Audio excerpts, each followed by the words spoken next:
Charleston, South Carolina, a late August afternoon. Golden light stretching long across the harbor. Vanessa was lounging cross-legged in the client chair of Daniel's office when the courier walked in and placed a plain brown envelope, no return address, directly on the desk. She smirked, tapping her nail against the surface. "Open it." "You never know." Daniel pulled out the contents. His entire body went still.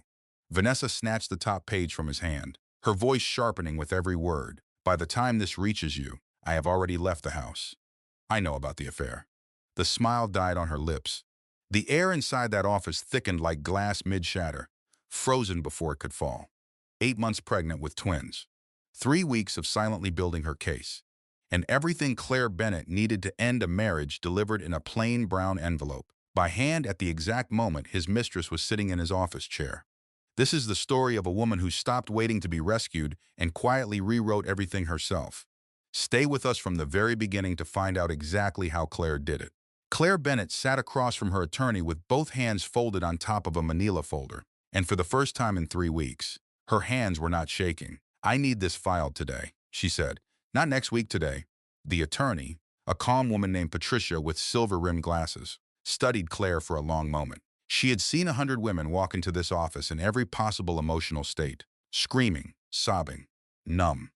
But rarely had she seen a woman 8 months pregnant with twins sit this still, this composed, while asking to end her marriage. "You understand, once we file, there is no quiet way to do this," Patricia said. "He will be served.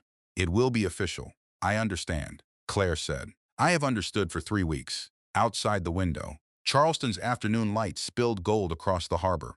Claire could see a shrimp boat easing toward the docks, the kind of ordinary, peaceful sight that made the folder in front of her feel almost unreal. Somewhere across town, her husband Daniel was in a meeting, unaware that within hours, his entire life was about to change. What nobody in that office knew, not even Claire herself, was that this single folder would trigger 2 catastrophes for 2 different women. One of them saw it coming. The other had no idea what was about to hit her. Claire slid the folder across the table. "File it," she said. "Please." Patricia nodded once, the way people do when a decision has already been made and there is nothing left to debate. She lifted the phone on her desk. "Robert, I need this at the Bennett Group office by end of business today. Personal delivery only." Claire exhaled slowly and pressed a hand to the underside of her belly, where one of the twins had just shifted, a small ripple beneath her palm. "Almost there," she whispered, so quietly that only she and her children could hear it. Almost there. 6 hours later, that folder would land on her husband's desk while another woman sat in his chair. To understand how a marriage built on love ended up in that room, on that day, you have to go back to the beginning. Not the wedding, not even the courtship. You have to go back 3 weeks, to the night Claire Bennett stopped being able to lie to herself.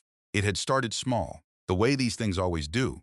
A missed call returned an hour late, a cologne that wasn't his usual brand, a calendar invite titled simply Strategy Session that ran until nearly midnight on a Tuesday. Claire was not the kind of woman who jumped to conclusions. She had built a career in marketing before stepping back to support Daniel's growing real estate business, and she had spent years reading people for a living. She noticed patterns. She noticed when something didn't add up.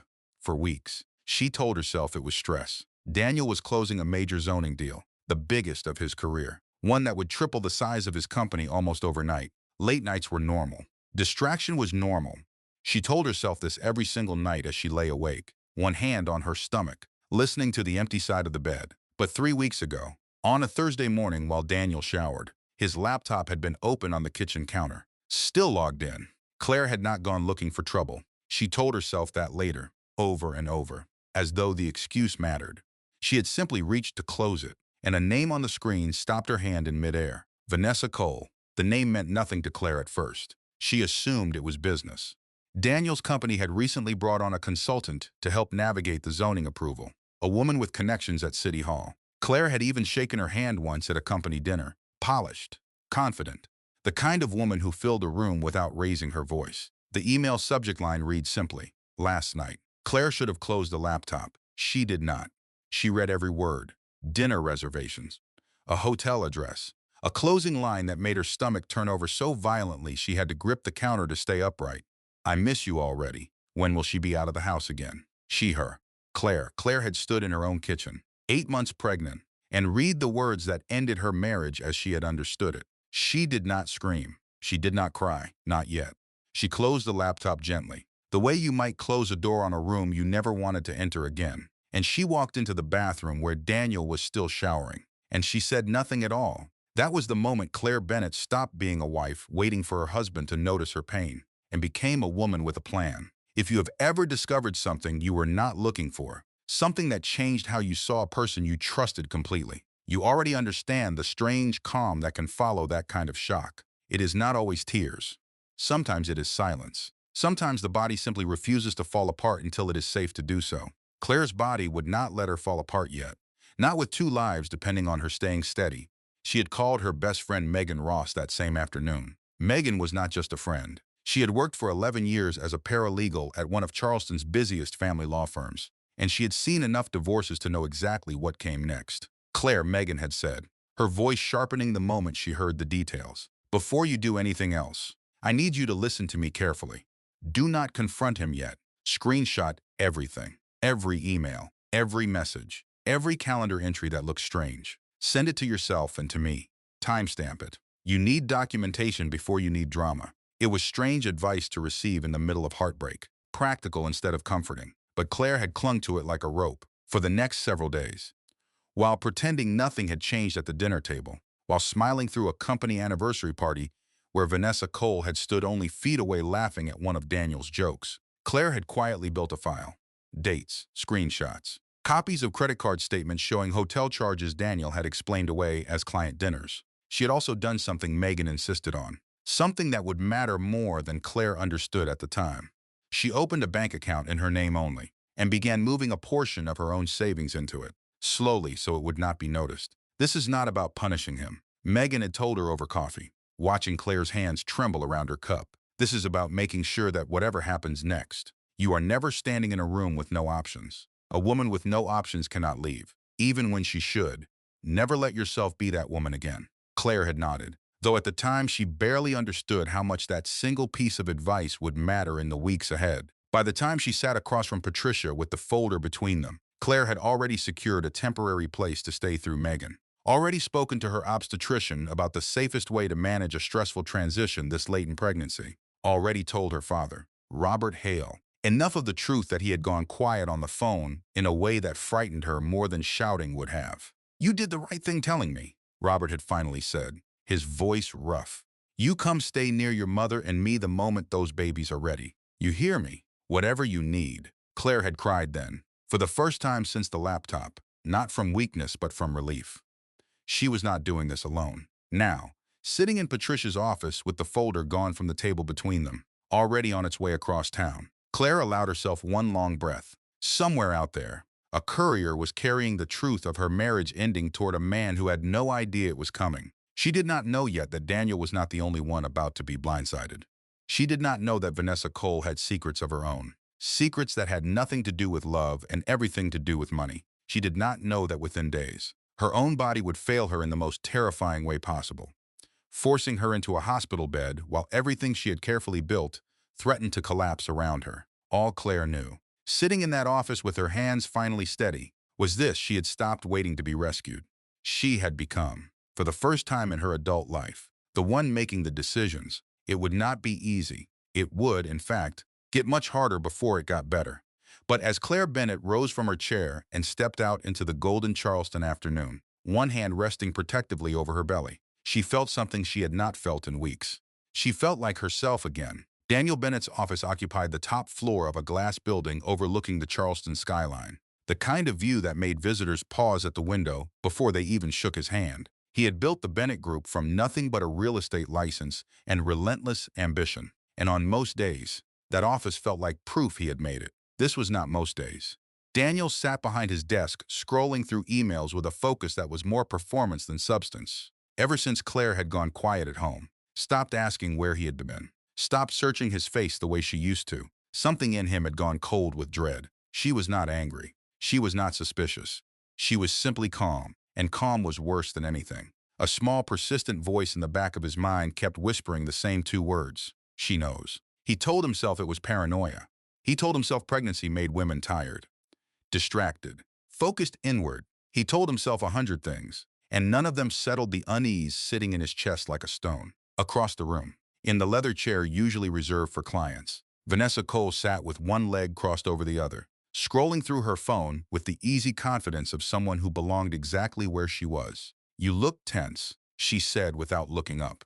"The zoning board meets again Thursday. We should go over the numbers tonight. My place. We'll see," Daniel said. Busy week. It had been 8 months since Vanessa Cole walked into the Bennett Group as a hired consultant, brought on specifically to navigate the city's zoning approval for Daniel's largest project to date, a mixed-use development that would define the next decade of his career. She was brilliant at her job. She understood permits and politics and the particular language of City Hall in a way that had genuinely impressed Daniel from their first meeting. What Daniel did not know, what almost no one in Charleston knew, was that Vanessa Cole was not simply a freelance consultant who happened to be very good at her work. She had been placed inside the Bennett Group by a rival development firm 3 states away, one that had been quietly buying up land around Daniel's project site for over a year, waiting for an opportunity to derail his zoning approval and force him into a buyout at a fraction of the property's value. The affair had not been part of the original plan. It had started, if Vanessa was honest with herself, as something closer to genuine attraction. But somewhere along the way, her employers back home had made it clear that whatever personal relationship she had built with Daniel Bennett was now an asset, and assets existed to be used. She had not yet decided how far she was willing to go with that instruction, but she had not said no. Either. A soft knock interrupted the tension in the room. Daniel's assistant's voice came through the door. "Mr. Bennett, there is a courier here. Says it's urgent." Daniel frowned, glancing at Vanessa. "Send him in." The courier who entered wore a plain uniform and carried a thick envelope with both hands, his expression completely unreadable. "Personal delivery for Daniel Bennett. Signature required." Daniel signed without thinking twice, assuming it was paperwork related to the zoning deal, perhaps revised terms from the city or an updated contract from his investors. The courier placed the envelope on the desk, nodded once, and left without another word. Vanessa slid off the arm of the chair and perched on the edge of Daniel's desk, tapping the envelope lightly with one polished nail. "Open it." "You never know." Daniel glanced at the envelope again. No branding, no return address, just his name, handwritten in careful script across the front. Something about the plainness of it made his stomach tighten before he even opened it. He slid a finger under the flap and pulled out the contents. His eyes landed on the first page, and his entire body went still. He would remember, later, exactly how cold his hands felt in that moment. Claire's handwriting was unmistakable at the top of the page, and beneath it, in formal legal print, 3 words that ended his world. "Petition for divorce." "What is it?" Vanessa asked, plucking the top page from his hands before he could react, still smiling until her eyes reached the 4th line down. Her smile disappeared. She read aloud, her voice sharpening with each word. "By the time this reaches you, I have already left the house. I know about the affair." The room seemed to tilt beneath Daniel's feet. He grabbed the edge of the desk to steady himself, flipping through the remaining pages with hands that would not stop shaking, as though the words might somehow rearrange themselves into something less final. They did not. "Well," Vanessa said quietly, setting the letter down as though it might burn her fingers. That escalated. "Stop talking," Daniel said, his voice cracking. "She's pregnant and emotional." "Daniel, you knew this might happen eventually." I said stop. He snatched the letter back from her, scanning to the bottom where Claire's signature sat. Same handwriting he had watched sign a marriage certificate 6 years earlier, now signing the end of everything they had built. He grabbed his phone and dialed her number, straight to voicemail. He tried again, voicemail.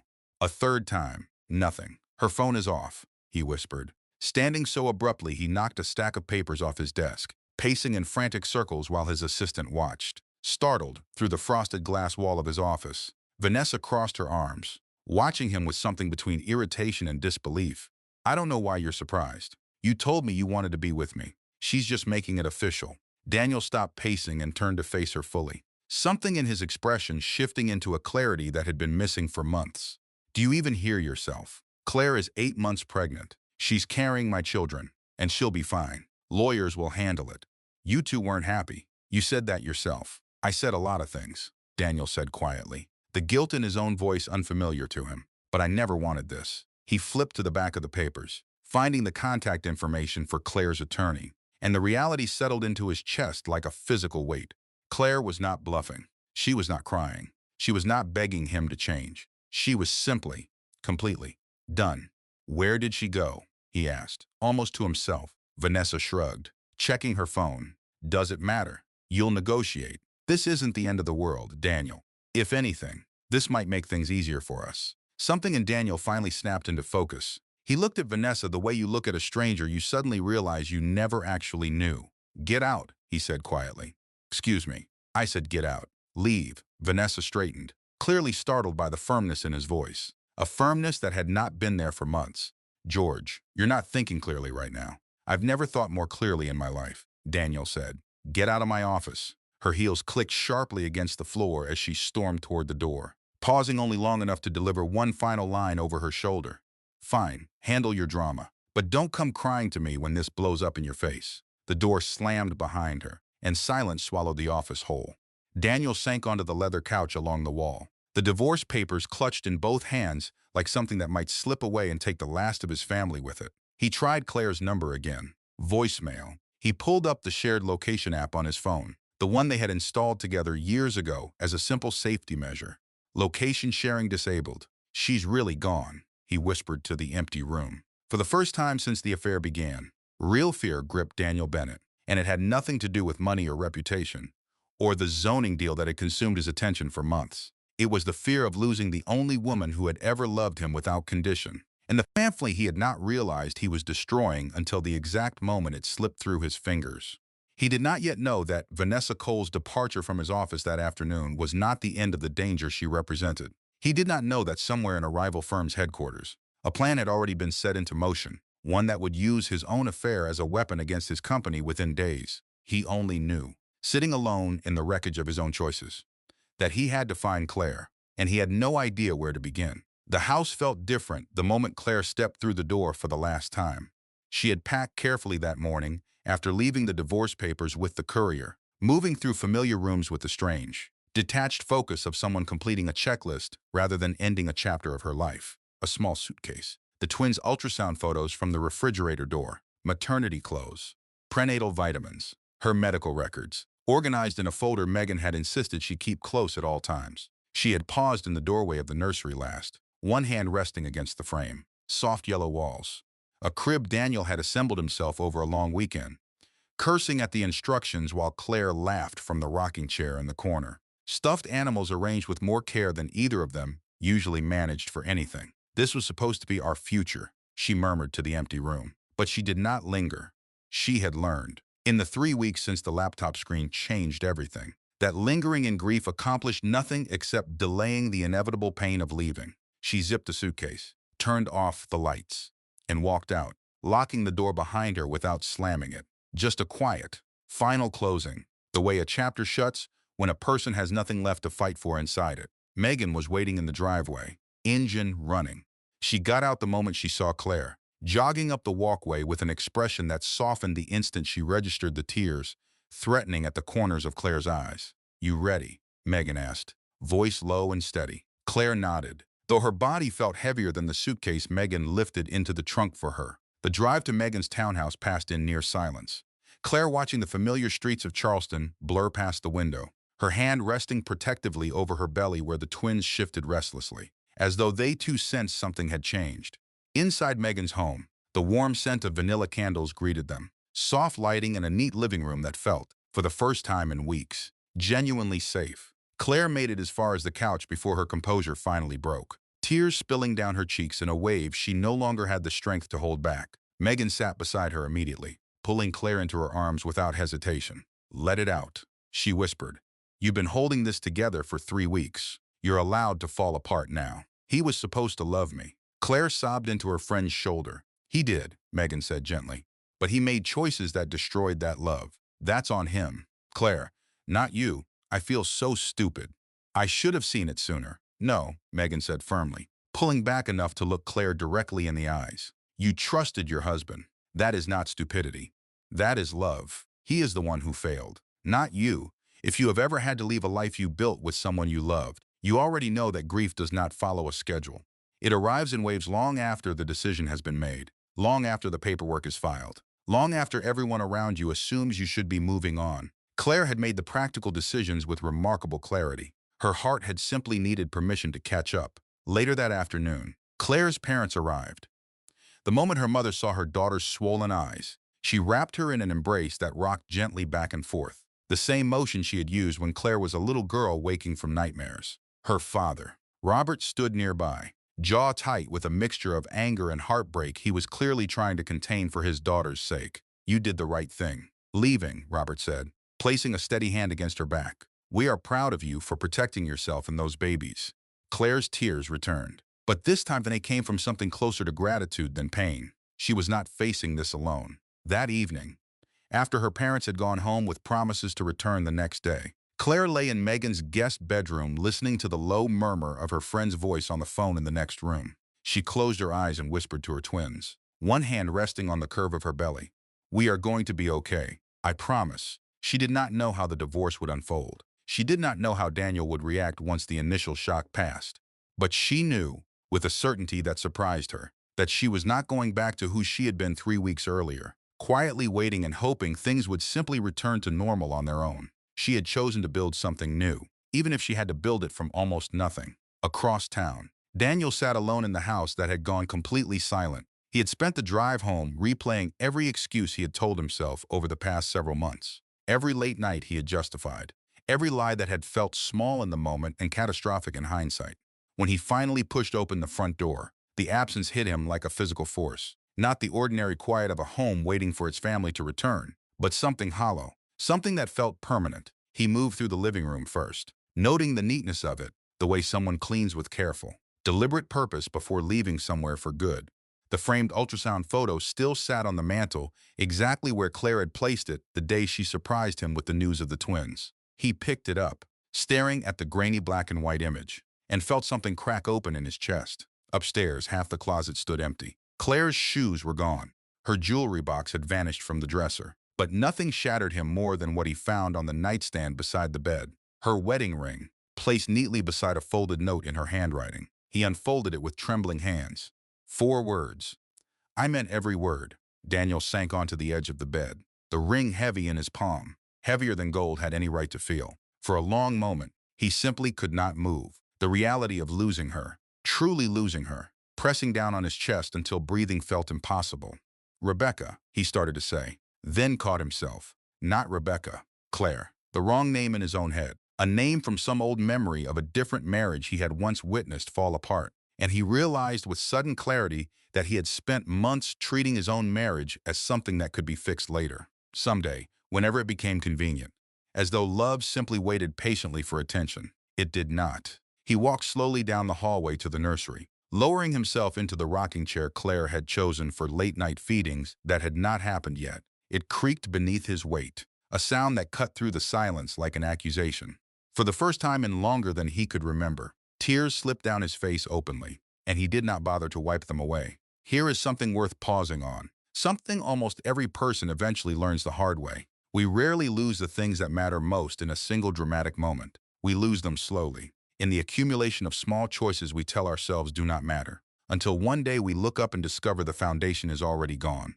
Daniel had told himself, for months, that he had time. Time to end things with Vanessa quietly. Time to recommit to Claire. Time to become, once again, the man she had married. He had been wrong about the one thing that mattered most. Time had already run out, and he simply had not noticed until the papers landed on his desk. The next morning at the office, the consequences followed him like a shadow he could not outrun. His assistant greeted him with visible concern. Team members spoke in hushed tones as he passed. Word had begun spreading. Not the specific details yet, but the tension surrounding him was unmistakable to anyone paying attention. By midday, Vanessa arrived at his office uninvited, confident as ever, though her expression shifted the moment she took in the exhaustion carved into his face. "You look terrible," she said, without a trace of sympathy.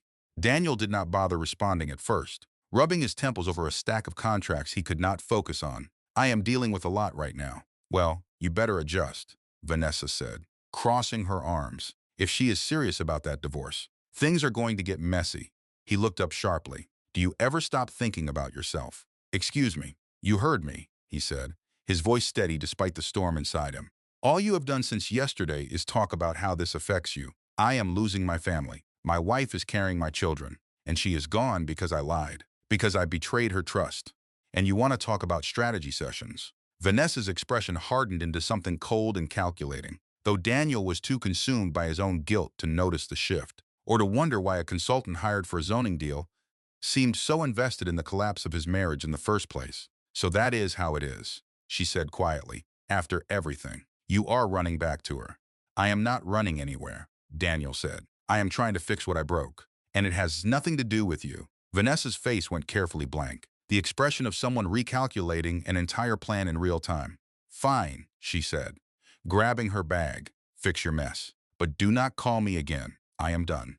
She walked out with her heels striking the floor like punctuation marks closing a chapter. And Daniel, for the first time in months, felt something close to clarity settle over the chaos in his chest. What he did not know, what he could not have possibly known in that moment, was that Vanessa Cole's departure from his office was not the end of anything. It was the beginning of a much larger threat, one that would collide with his family's most fragile moment within days, when he could least afford to face it. By that evening, driving home to a house that remained achingly empty, Daniel made a decision that would carry him directly into the next confrontation, one he was not ready for, but could no longer avoid.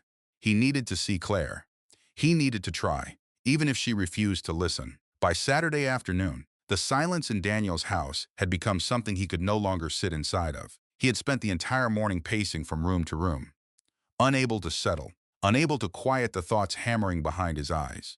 Every corner of the house reminded him of Claire. The way she folded blankets in the living room, the way she used to hum softly while arranging flowers on the kitchen counter, the quiet laughter she carried through the hallway when she talked to the twins still growing inside her. He grabbed his keys and drove without fully deciding where he was going, though some part of him had known the destination from the moment he stepped into the car. Megan's neighborhood. The closer he got, the louder his heartbeat became in his own ears. He did not know what he would say.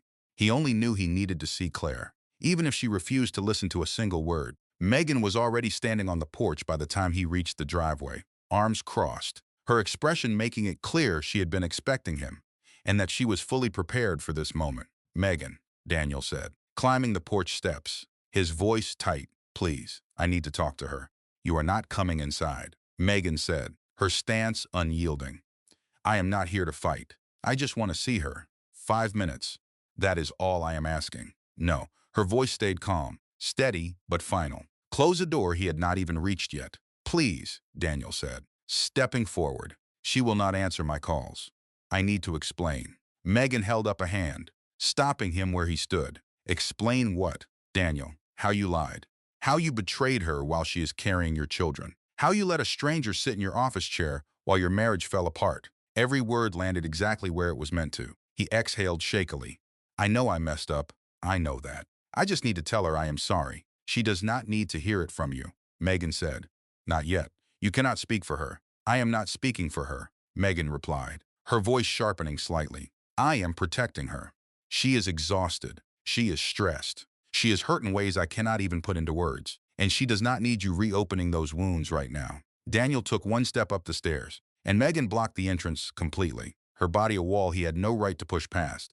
"Do not," she warned quietly. He froze, not wanting to escalate anything further. "Megan, I love her. I have loved her since the day I met her. I made the worst mistake of my life. But I am trying to fix this." Megan's eyes softened for a brief moment, but only a moment. "If you loved her the way she loved you," she said, "you would still be at home with her, where she deserved you all along, instead of standing on this porch asking for a second chance you have not earned yet." Daniel's breath caught. He glanced toward the front door as though Claire might appear there at any moment. "Is she okay?" he asked, his voice suddenly small. "She is surviving," Megan said honestly. "Her family is here. They are helping. She has people who actually show up for her." The words landed without mercy, and Daniel pressed a hand against his chest, as though the ache there might ease if he physically held it in place. "Can you just tell her I stopped by?" he asked weakly. Megan shook her head. "No. What? Why?" "Because the last thing she needs right now is guilt, or pressure, or confusion," Megan said, stepping down one stair toward him, her voice rising slightly with the weight of everything she had watched Claire go through over the past several days. "Do you know what she looked like when she showed up on my doorstep?" "Daniel." "She was shaking so hard I had to hold her up. She cried until she fell asleep. She could barely walk from the stress. She is 8 months pregnant, and she was breaking apart in front of me. She did not yell. She did not curse your name. She fell apart in heartbreak, not anger." Daniel felt his knees weaken beneath him. "I did not know," he whispered. I did not realize. That is exactly the problem. Megan said, you never realized.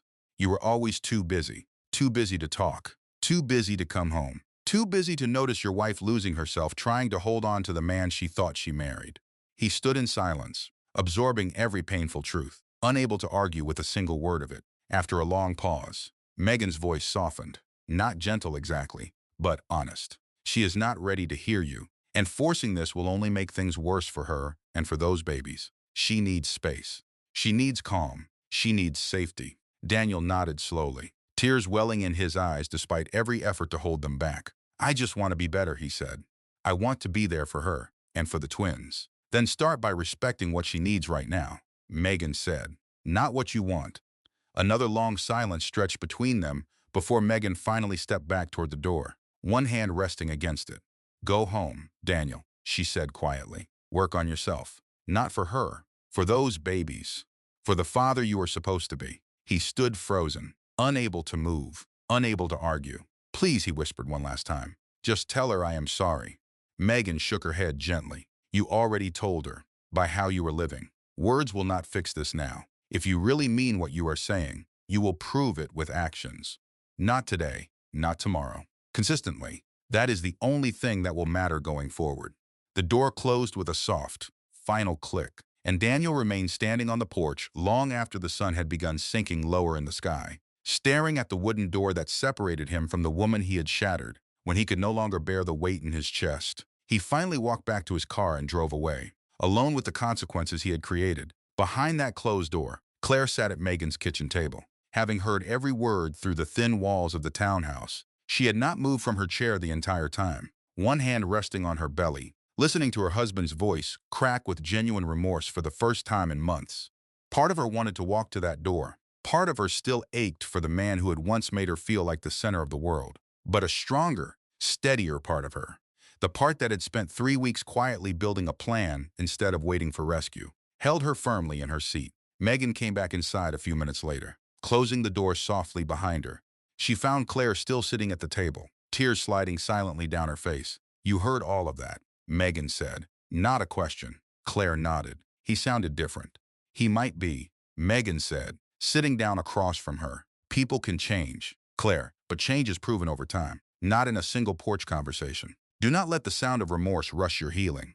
You get to decide when, if ever, you are ready to hear more from him. Nobody else gets a vote in that, not even him. Claire wiped her cheeks and gave a small, tired nod. I know, she said. I just did not expect it to hurt this much. Hearing him hurting too, that is because you loved him. Megan said simply, loving someone does not disappear the moment they disappoint you. It just changes shape. If you have ever sat quietly on the other side of a door while someone begged for a chance to explain themselves, you understand the particular strength it takes to stay seated, not because you feel nothing, but because you have finally learned the difference between hearing someone out of habit and hearing them because you are genuinely ready. Claire was not ready, not yet. But for the first time, she trusted herself to know the difference. That night, after Megan had gone to bed, Claire sat alone in the quiet living room with her laptop open, reviewing the documentation Megan had helped her compile over the past several weeks. Screenshots, bank statements, the careful record of a marriage unraveling in digital fragments. Her phone buzzed on the couch cushion beside her. A message from an unfamiliar number, one she did not recognize. She almost ignored it. Something made her open it instead. The message was short. This concerns your husband's business partner, Vanessa Cole. You should know she is not who she claims to be. Ask your friend at the law firm to look into Meridian Coastal Development before it is too late. Claire stared at the screen for a long moment, her pulse quickening. She had no idea who had sent the message, or why, but something about the specificity of it, the mention of a company name she had never heard before, sent a cold ripple of unease through her chest. She forwarded the message to Megan immediately, along with a single line of her own. We need to talk in the morning. I think there is something bigger going on here than an affair. She did not know yet how right she was. Megan Ross had spent 11 years working as a paralegal, which meant she had developed an instinct for the particular smell of a lawsuit long before the paperwork existed. When Claire showed her the anonymous message the next morning, that instinct sharpened into something close to alarm. Meridian Coastal Development, Megan murmured, already typing the name into her laptop at the kitchen table while Claire sat across from her, hands wrapped around a mug of tea she had barely touched. I have heard that name before. I just cannot remember where. It took her less than 10 minutes to remember. Here, Megan said, turning the laptop toward Claire. Meridian Coastal Development, a development firm out of Savannah. They have been buying up parcels of land around the Harbor District for the past year. Guess whose zoning application they have been quietly fighting through public comment periods and procedural delays for the past 6 months? Claire leaned forward, scanning the article on the screen. Daniel's project. Daniel's project. Megan confirmed. The biggest deal of his career, the one that would triple the size of his company. If it falls through, Meridian is positioned to swoop in and buy the land at a fraction of its value, since Daniel would already have sunk significant capital into a project that never gets approved. Claire felt something cold settle in her stomach. You think Vanessa works for them? Megan pulled up another window, searching business registration filings, a skill she had honed over years of tracking down assets during contentious divorces. It took another 20 minutes of digging before she found what she was looking for, a consulting agreement filed with a shell company that traced back, through 2 layers of ownership, directly to Meridian Coastal Development. Vanessa Cole was listed as an independent contractor for that shell company, dated 8 months earlier, the exact same month she had started working for Daniel's firm. Claire stared at the screen in stunned silence. This was never really about Daniel falling for someone, she said quietly. This was a setup from the beginning. It looks that way, Megan said carefully. I want to be clear, Claire. This does not excuse what he did. He still lied to you. He still chose to betray your trust, whatever her motives were. But if this is accurate, it means the affair was likely being used as leverage, a way to eventually blackmail Daniel into abandoning the zoning fight, or into a forced buyout. Using the threat of public exposure, Claire pressed both hands against the table to steady herself, her mind racing through implications she had not considered until this exact moment. If his company collapses because of a scandal, she said slowly, what happens to us? The settlement, the twins' medical coverage, everything we would need to actually separate our finances cleanly. Megan's expression grew serious. That is exactly the concern. If Daniel's business implodes right as your divorce proceedings move forward, it complicates everything. Assets get tied up. Legal battles multiply. You could be looking at years of financial uncertainty instead of a clean resolution, right when you need stability the most. Claire closed her eyes, feeling the weight of yet another catastrophe pressing down on a body already exhausted from carrying 2 lives and an entire marriage worth of grief. Here is something worth remembering, something that applies far beyond any one marriage or any one crisis. Financial independence during a period of upheaval is not about mistrust. It is about survival. This is exactly why you never let your entire financial life depend on someone else's decisions, especially during a divorce. Open your own accounts. Understand your own assets. Protect your own name on paper before a crisis forces you to scramble for that protection under pressure. Megan reached across the table and took Claire's hand firmly. This is exactly why we opened that account for you weeks ago, she said. Whatever happens with Daniel's company, you already have your own financial foundation separate from his. You are not exposed the way you would have been if you had waited. Claire nodded, though the reassurance did little to calm the anxiety twisting through her chest. What do we do with this information? We verify it further before anyone acts on it, Megan said, and we need to decide whether you tell Daniel. Claire sat with that question for a long moment. Despite everything, despite the betrayal and the sleepless nights and the anger that still simmered beneath her careful composure, some part of her recognized that Daniel was walking directly into a trap he did not know existed. If Vanessa's employers were planning to use the affair as leverage, the exposure could destroy not just his career, but the financial stability their children would eventually depend on. I need to think about it, Claire finally said. She did not get much time to think. That same afternoon, while Claire rested on Megan's couch, her phone rang with an unfamiliar Charleston number. Something made her answer it. Mrs. Bennett, a woman's voice asked, professional and slightly hesitant. My name is Diane Foster. I am a reporter with the Charleston Ledger. I am working on a story regarding zoning irregularities connected to the Bennett Group's Harbor District project, and I understand there may be a personal conflict of interest involving one of the consultants on the deal. I was hoping you might be willing to comment. Claire's heart began pounding. I have no comment, she said carefully, before ending the call, her hands trembling as she set the phone down on the coffee table. She looked up at Megan, who had gone very still after overhearing the exchange. They already know, Claire said. Someone is feeding this story to the press. This is moving faster than I expected, Megan said grimly. If this breaks publicly before Daniel even understands what is happening, it could destroy the zoning deal entirely and take his company down with it.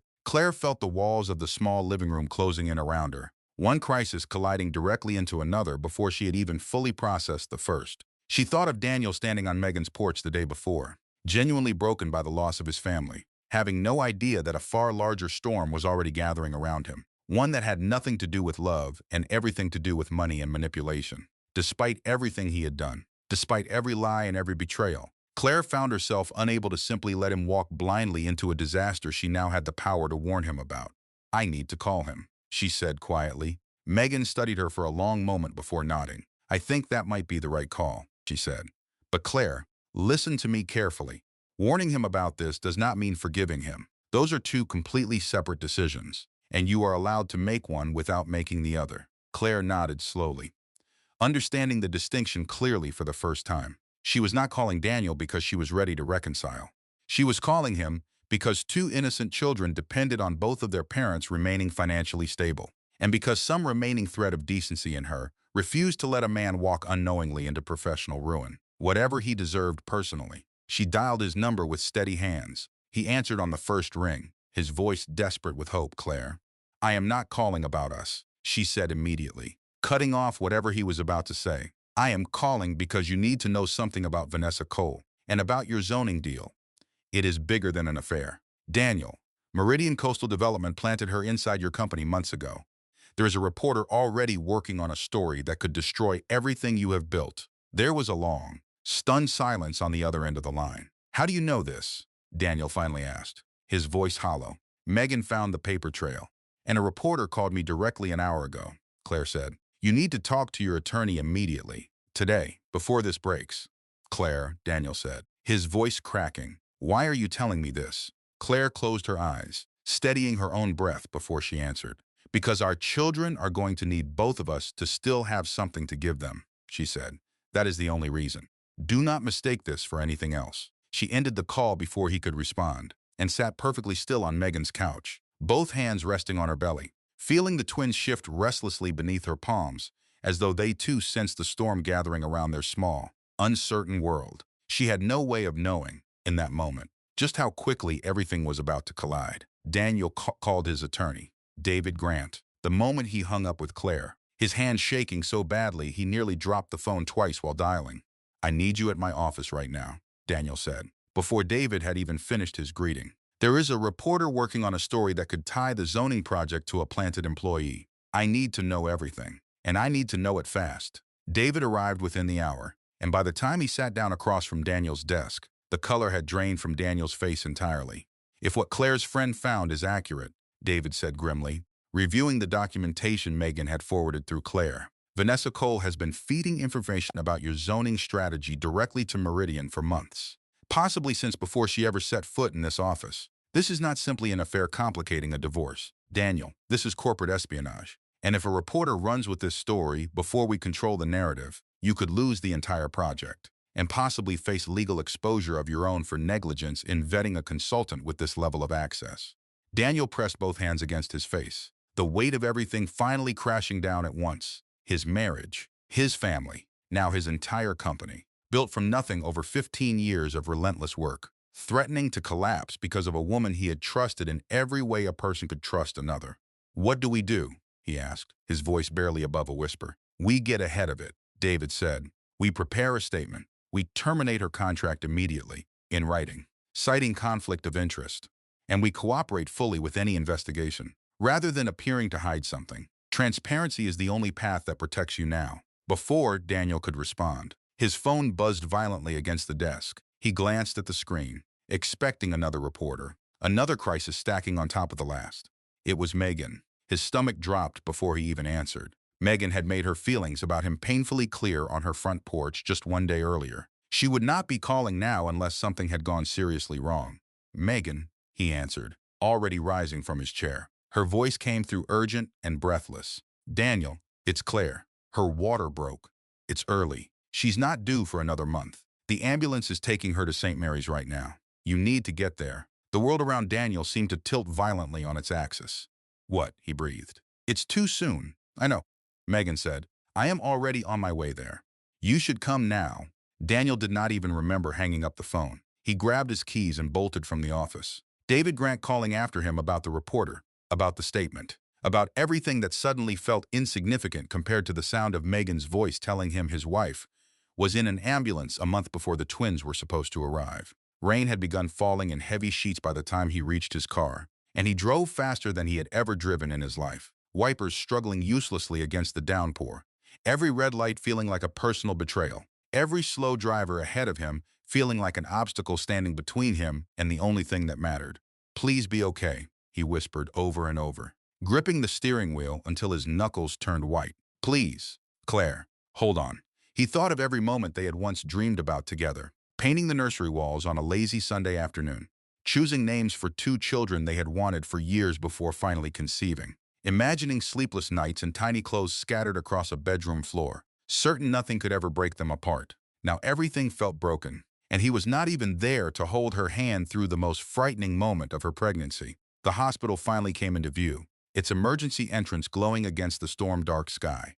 Daniel barely remembered to put his car in park before sprinting toward the entrance, rain soaking through his suit within seconds. Inside the lobby, he went straight to the front desk, breath coming in ragged gasps. "Claire Bennett," he said. "She came in by ambulance. She's pregnant with twins." The nurse checked her screen. She was taken to labor and delivery. Third floor.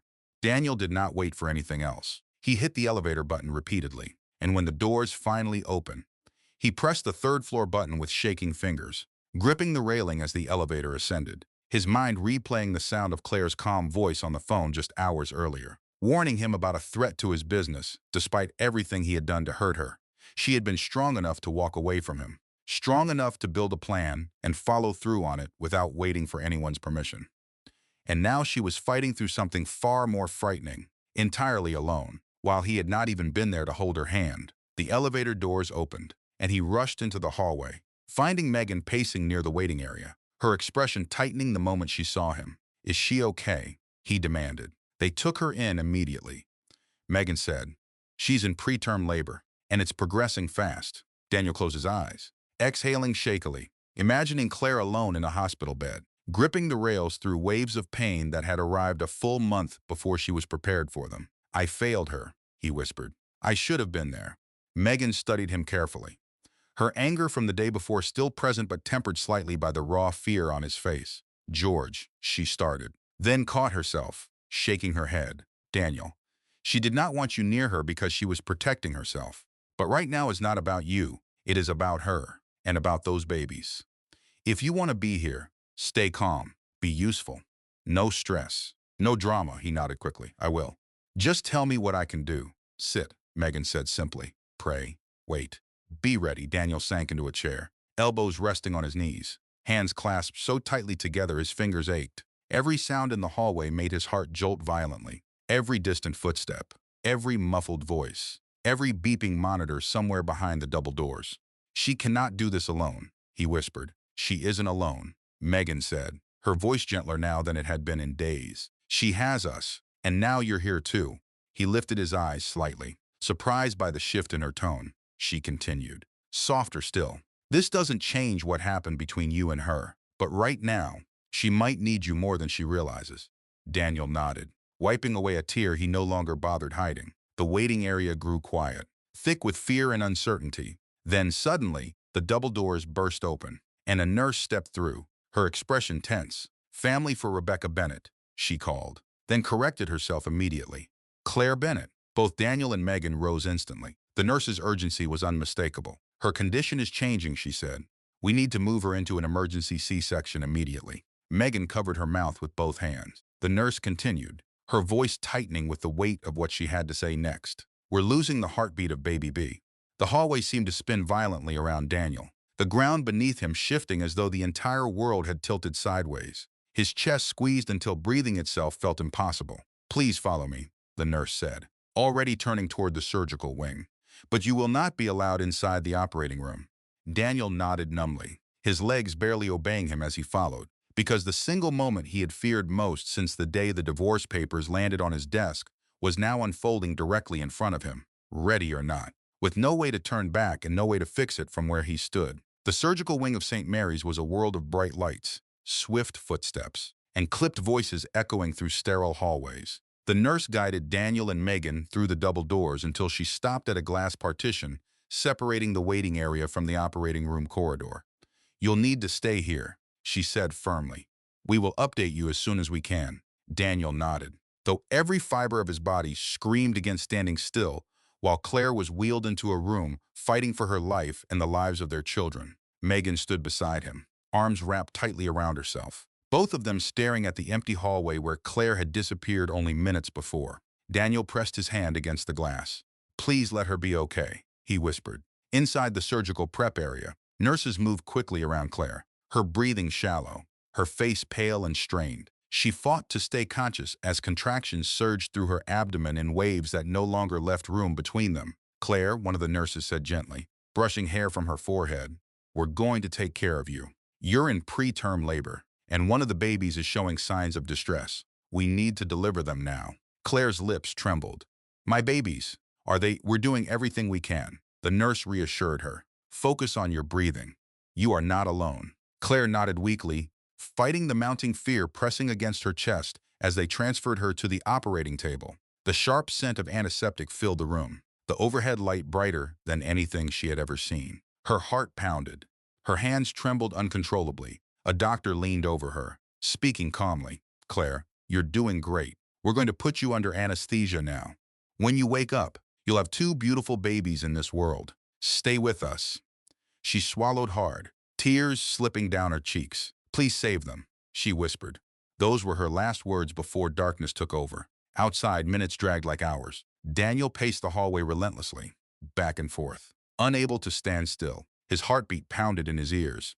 He wanted to shout, to break through the operating doors, anything to feel useful, but all he could do was wait. Then his phone buzzed in his pocket. He almost ignored it, but something made him glance down. A message from David Grant, his attorney, marked urgent. The zoning story broke 20 minutes ago. Charleston Ledger ran it online. They named Vanessa Cole and Meridian Coastal Development directly. "Investors are already calling. We need you back at the office as soon as possible." Daniel stared at the screen, feeling something cold settle over him even in the middle of his terror for Claire. His company, everything he had built over 15 years, unraveling in real time on the exact same night his children were fighting to survive their own birth. Megan noticed the change in his expression. "What is it?" "The story broke," Daniel said numbly. "The affair, the zoning deal, all of it. Public, right now." Megan's face tightened with a complicated mixture of sympathy and something closer to grim satisfaction. "I am sorry that is happening to you tonight of all nights," she said carefully. "But Daniel, you cannot think about that right now. You need to be here." "I know," he said, pocketing the phone with hands that would not stop shaking. "I am not going anywhere." If you have ever faced two crises colliding at the exact same moment, the kind where you cannot possibly give either one the attention it demands, you understand the particular helplessness of standing still while everything you have built threatens to fall apart in two directions at once. Daniel stood in that hallway, his company crumbling in headlines he could not yet read, his family fighting for its life behind a door he could not open, and there was absolutely nothing he could do about either one except wait. Another 20 minutes passed. Then the doors to the operating hallway swung open, and a doctor stepped out wearing blue scrubs stained faintly from the procedure. "Mr. Bennett." "Yes," Daniel said immediately, his voice cracking. The doctor removed his mask slowly. "We managed to deliver both babies." Daniel closed his eyes, relief and dread crashing together violently. "And Claire?" he asked, his voice trembling. "She's unconscious," the doctor said gently. "She lost more blood than we expected. We're monitoring her closely. She's stable for now, but we will continue to watch her." Daniel gripped the railing beside him. "And the twins?" "The first baby, Austin, came out with a strong heartbeat," the doctor said. "He's breathing on his own, but we have him in the neonatal unit for monitoring." "Austin?" Daniel whispered, his chest tightening with emotion. "The second baby, Savannah, had a weaker heartbeat at birth," the doctor continued. "We had to intervene quickly. She's currently on oxygen support, and the NICU team is doing everything they can to stabilize her." Megan covered her mouth, tears welling in her eyes. Daniel felt his knees weaken beneath him. "But they're alive?" he asked, barely able to speak. "They're alive," the doctor confirmed. "But they are premature and will need extensive monitoring." Daniel nodded, tears slipping freely down his face. He did not care about the exhaustion, the guilt, or the collapsing headlines waiting on his phone. All he cared about, in that moment, was that his children had survived. "Can I see her, Claire?" he asked. "Not yet," the doctor said. "She needs time to stabilize, but we will let you know the moment she's ready for visitors." Daniel nodded weakly. "Thank you," he whispered. "Thank you so much." The doctor gave a reassuring nod before turning back through the operating doors, and a heavy silence settled over the hallway. Megan wiped her eyes. "They're here, Daniel," she whispered. "Your babies. They're here." Daniel let out a shaky breath, leaning back against the wall, tears streaming freely down his face. But the relief did not last. A nurse came hurrying down the hallway, her expression tight with urgency, and both Daniel and Megan froze in place before she even reached them. "Mr. Bennett," she said, "we need you in the NICU right away. Baby Savannah's condition is changing." Daniel's heart stopped cold in his chest. The storm was not over, not even close. The hallways leading to the neonatal intensive care unit were quiet in a way that felt almost sacred. The lighting softer, the air cooler, machines humming steadily behind glass rooms where tiny lives fought battles far larger than their size. A nurse guided Daniel toward a small room on the right first. Inside, Austin lay beneath a warm lamp, wrapped in gentle tubes and monitors, his tiny chest rising and falling steadily. "My boy," Daniel whispered, pressing a hand against the glass, a tear falling before he even realized it had formed. "He's doing well," the nurse beside him said softly. "For his gestational age, he's showing strong signs. He just needs time." Before Daniel could fully absorb that relief, another nurse appeared at his side. "We need you in the next room," she said gently. "Savannah is stable enough now for a brief visit." His breath caught. He followed her to the room next door, where a smaller incubator sat surrounded by more tubes, more wires, more machines than Austin's room had held. The rhythmic beeping felt louder here, a constant reminder of how delicate the situation remained. Savannah lay tiny and pale, fighting, her chest rising with visible effort, aided by a small oxygen tube. Her fingers twitched but did not curl. Her heartbeat pulsed weakly across the monitor. Daniel's feet rooted to the floor. She looked so fragile his chest tightened with something close to physical pain. "She's responding to treatment," the nurse said softly, "but she needs close monitoring. The next several hours are critical." Daniel nodded slowly, his eyes never leaving his daughter. "May I touch your hand?" he asked, his voice cracking. The nurse guided him to a small opening in the incubator. 2 fingers only, and slow, his hand trembled as he reached inside, touching her gently, barely a feather's weight, and yet her tiny fingers moved, curling faintly around the edge of his touch. Daniel broke completely. A tear fell onto the incubator's surface. "I'm here," he whispered. "Daddy's here. I'm so sorry you came early. I'm so sorry you had to fight this hard." For a long moment, he simply stayed there, breathing in sync with the machines keeping his daughter stable. Hours later, Claire finally woke. It came slowly, groggy, like surfacing from deep water. She blinked against the dim hospital lighting, a wave of soreness rippling through her abdomen the moment she tried to move. A nurse noticed immediately. "Claire, you're awake." Her memory jolted instantly. "The babies," she breathed. They're alive." The nurse said quickly. "They're in the NICU. Austin is stable. Savannah is being monitored closely." Relief hit Claire so hard tears formed instantly. "Is anyone here?" she whispered. The nurse hesitated only a second. "Daniel hasn't left the hospital since the surgery." Claire closed her eyes, emotions swelling in a confusing tide she did not have the strength yet to untangle. Hours later, once she had been transferred to a recovery room, Daniel stepped inside quietly. He froze the moment he saw her, exhausted and pale, her hands trembling slightly in her lap. Claire inhaled sharply at the sight of him but did not speak. "I'm glad you're awake," he said finally, his voice rough. She nodded, keeping her eyes lowered. The silence stretched, fragile but not hostile. "How are the babies?" she asked softly. "Austin is strong," Daniel said, stepping closer but not too close. "Savannah is fighting, but she's holding on. The doctors are doing everything they can." Claire closed her eyes, tears sliding down her cheeks. "I want to see them." "I'll take you," he said quietly. "Whenever you're ready." Another silence, softer this time. Claire looked at him fully, really looked, and something in her expression shifted. Not forgiveness, not trust, but the first moment in weeks where she did not look at him with pain alone. "Thank you," she said quietly. Those 2 words meant more than either of them said aloud. Over the following days, as both twins slowly stabilized, Daniel remained a constant, careful presence. He did not push. He did not assume anything. He simply showed up, every appointment, every NICU visit, steady and present, asking for nothing in return. One evening, As Claire sat reviewing the twins' progress notes at the small kitchen table Megan had set up for her temporary stay, her phone buzzed, an unfamiliar number. She almost let it go to voicemail, exhausted from the emotional weight of the past week. Something made her answer. "Mrs. Bennett," a woman's voice said, calm and deliberate. "This is Vanessa Cole." Claire's entire body went rigid. "How did you get this number?" "That doesn't matter right now," Vanessa said. "What matters is that I need to speak with you directly, before anything gets finalized between you and Daniel. I'm pregnant, and it's his." The words landed like a physical blow. Claire gripped the edge of the table, her mind racing through weeks of documents. Screenshots, dates, everything she had carefully compiled. "I don't believe you," Claire said, her voice steadier than she felt. "I have proof," Vanessa said. "A positive test. Dated. I can send it to you right now if you'd like." "I thought you deserved to know the truth before you let him back into your life. Before you let him back into that hospital room with your children."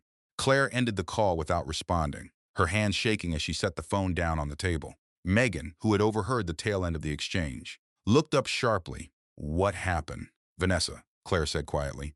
"She says she's pregnant. She says it's Daniel's. If you have ever felt the ground shift beneath you, at the exact moment you believed you had finally found solid footing, you understand the particular cruelty of a threat arriving right when healing seemed possible." Claire sat perfectly still, feeling something inside her that had only just begun to soften harden right back into stone. Megan's expression turned immediately skeptical, the paralegal in her already working through the timeline. "Claire, listen to me. This woman was just exposed in a public scandal that likely cost her a lucrative arrangement with Meridian. She has every motive in the world to fabricate something that gives her leverage, either over Daniel directly or over any settlement negotiations tied to his company. Do not react yet. We verify first." Claire nodded slowly, forcing herself to breathe through the panic clawing at her chest. "What do I do?" "You do exactly what you've done every single step of this," Megan said firmly. "You document. You call your attorney, and if this claim is real, you demand a paternity test through legal channels, not through a phone call from a woman with a motive to lie."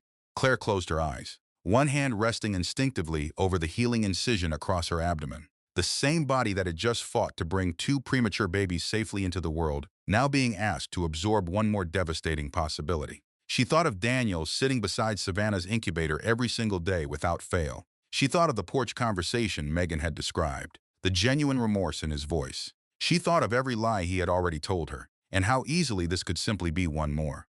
"I need to talk to him," Claire finally said. "Tonight."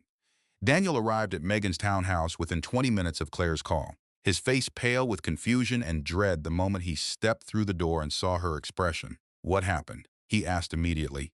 "Is it the twins?" "The twins are fine," Claire said, her voice carefully controlled. "Sit down." He sat, watching her carefully as she remained standing, one hand resting protectively over her stomach out of habit, though the twins were no longer inside her. "Vanessa called me tonight," Claire said. "She says she's pregnant. She says it's yours." The color drained completely from Daniel's face. For a long moment, he said nothing at all, and Claire watched him carefully, searching for any flicker of guilt, any sign that this was a truth he had been hiding rather than a lie being used against him. "That's not possible," Daniel finally said, his voice hollow with shock rather than evasion. "Claire, I swear to you, I have not touched her since the day the divorce papers arrived. I ended everything with her before I even knew you'd left the house. This has to be a lie. You understand why I can't simply take your word for that," Claire said quietly. "I understand completely," Daniel said, meeting her eyes directly. "I have no right to ask you to believe me about anything ever again. But Claire, I am telling you the truth. If she is pregnant, it is not mine. I will do whatever test, whatever legal process, whatever proves that to you. I want this resolved as much as you do." Megan, who had been standing quietly near the kitchen doorway, stepped forward. "That's exactly the right response," she said. "David Grant should coordinate a court-ordered paternity test the moment the child is born, or sooner if she agrees to prenatal testing. Until then, this stays a claim, not a fact." Daniel nodded immediately. "Whatever you need, I'll call David tonight." Claire studied him for a long moment, something in her chest finally settling, not into trust exactly, but into a kind of clarity she had been searching for since the phone call. "I'm not leaving because of this," she said. "I'm staying to see it through. But Daniel, I need you to understand something clearly. This is the last lie I forgive, whether it turns out to be hers or yours. I mean that completely." "I understand," Daniel said, his voice steady despite the emotion behind it. "I will not give you a reason to doubt me again." The weeks that followed carried a strange, suspended quality. The family caught between crisis and healing, waiting on two fronts at once.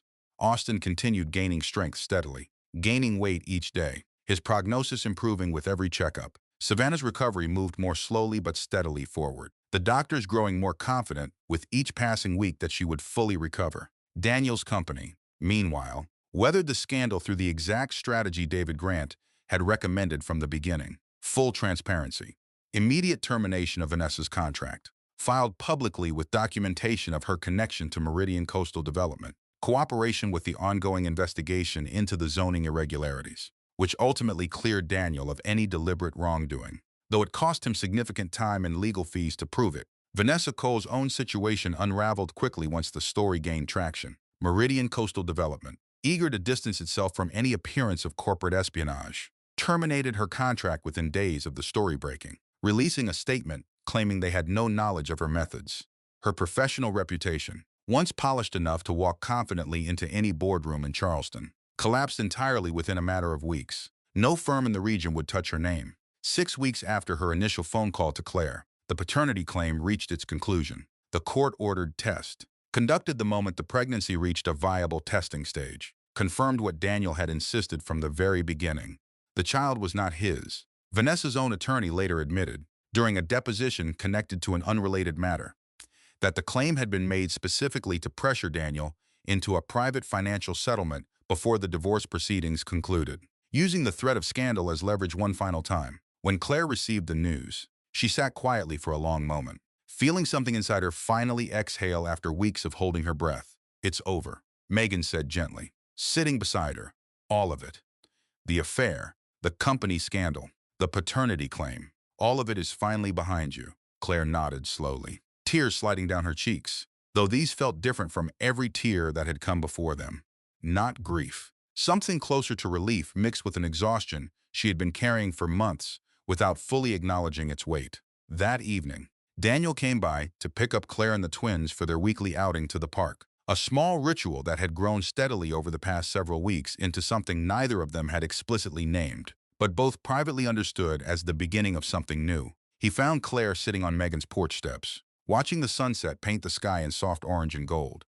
"I heard the news," he said, sitting down carefully beside her, leaving space between them out of habit now, always waiting for her signal rather than assuming closeness. "It's over," Claire said quietly. "All of it." Daniel exhaled slowly, tears gathering in his eyes.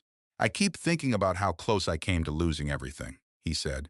"You, the twins, the company, all of it, because of choices I made that felt small in the moment and turned out to be enormous." Claire looked at him for a long moment. "I keep thinking about something too," she said. "I didn't survive all of this because I waited for you to fix it. I survived because I stopped waiting altogether. I built a plan. I protected myself financially. I let people help me instead of pretending I didn't need it.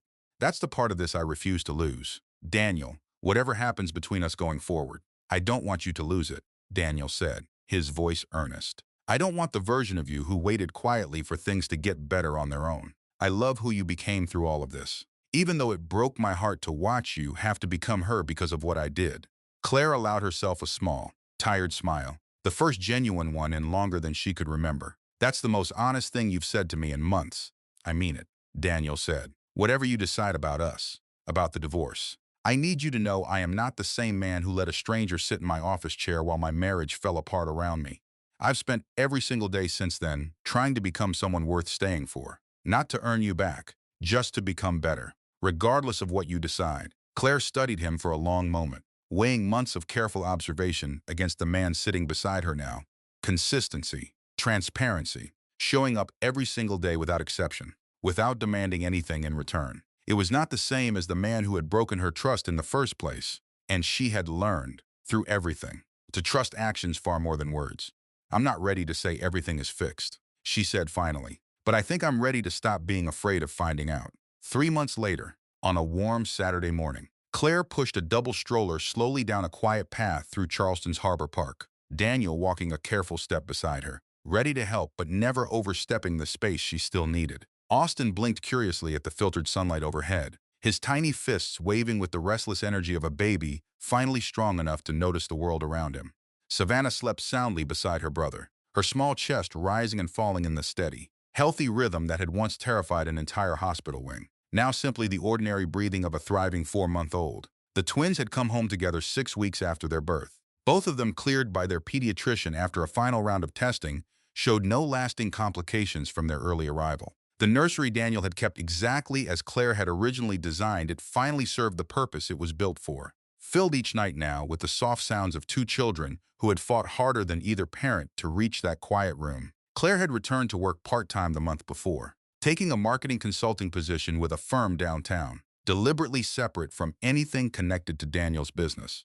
It had not been an easy decision, balancing new motherhood with rebuilding a career she had set aside years earlier. But Megan's words from the very beginning of this entire ordeal had stayed with her the whole way through. A woman with no options cannot leave, even when she should. Claire had built those options for herself, and she intended to keep them, regardless of what came next in her marriage. The divorce proceedings, paused indefinitely at Claire's request months earlier, remained officially unresolved, though both Claire and Daniel had stopped discussing them as an inevitable conclusion. Instead, they had spent those months in weekly counseling sessions with a therapist who specialized in rebuilding trust after betrayal. Sessions that had been difficult, occasionally painful, but steadily productive. I want honesty, Claire had told the therapist during one of their earliest sessions. Consistency. I want to feel safe with him again, not because he tells me I should, but because I've watched it be true for long enough that I believe it. And I want to earn that safety, Daniel had said, sitting beside her. I know it won't happen quickly. I don't expect it to. They had not rushed anything. They had not pretended the affair, or the months of lies leading up to it, had simply disappeared. But slowly, through consistent effort rather than grand gestures, something had begun to rebuild between them. Different from what existed before, more deliberate, more honest, tested in ways their original relationship never had been. Halfway down the shaded path, they reached a wooden bridge overlooking a still pond, the same spot they had walked past dozens of times over the past several months, each visit marking small, quiet progress neither of them announced out loud. Claire stopped walking. Daniel, he looked up, instantly attentive. Yeah, she took a slow breath, the kind someone takes when releasing something heavy they have carried for a long time. I forgive you, she said. The words were not rushed. They were not forced. They came from a place she had genuinely wondered, during the darkest weeks of this entire ordeal, whether she would ever find again. Daniel froze completely, tears filling his eyes instantly. Not from guilt this time, but from something closer to pure gratitude. You forgive me, he whispered. Yes, Claire said softly. Not because I'm forgetting what happened. Not because everything is perfect now. She glanced down at the twins sleeping peacefully in their stroller. But because they deserve parents who aren't carrying bitterness. And because I deserve to be free of that weight too. Daniel covered his mouth with one hand, overwhelmed. I promise you, he said, his voice thick with emotion. I will never forget what it took to get here. Not the divorce papers. Not the hospital. Not any of it. I know, Claire said. She stepped closer. Close enough now that their arms brushed naturally. No longer hesitant the way they had been for so many months. We'll rebuild so slowly. Brick by brick. Step by step. And if we fall at any point, we catch ourselves with honesty, not silence. That's the only rule that matters going forward. Daniel nodded vigorously, wiping tears from his face. I won't forget, he said again. Not ever. They stood together on that small bridge for a long while, watching the wind move gently across the surface of the pond, watching their children sleep peacefully in the stroller between them. 2 tiny lives that had pulled an entire family back from the edge of complete collapse. Here is something worth carrying with you. Something Claire herself came to understand only after everything she survived. Healing is not about pretending the damage never happened. It is not about forgetting, and it is certainly not about rushing back into blind trust simply because enough time has passed. Real healing looks like what Claire and Daniel built. Slowly, deliberately, tested against real consequences rather than empty promises. It looks like protecting yourself financially and emotionally even while you decide whether reconciliation is possible. It looks like allowing people who love you to help carry the weight, instead of insisting on carrying it alone. And sometimes, if both people are genuinely willing to do the work, it looks like standing on a quiet bridge months later, having survived betrayal, scandal, and a fight for your own children's lives. Finally choosing forgiveness not because you have to, but because you are finally ready to set the weight down. Claire reached for Daniel's arm, resting her hand gently in the crook of his elbow, no longer tentative, but secure. He looked down at her hand for a long moment, then lifted his eyes to meet hers. They did not kiss. They did not rush into declarations neither of them was fully ready for. They simply walked together, quietly, steadily, as a family moving toward whatever came next. Savannah stirred slightly in the stroller, letting out a small, contented sound before settling back into sleep.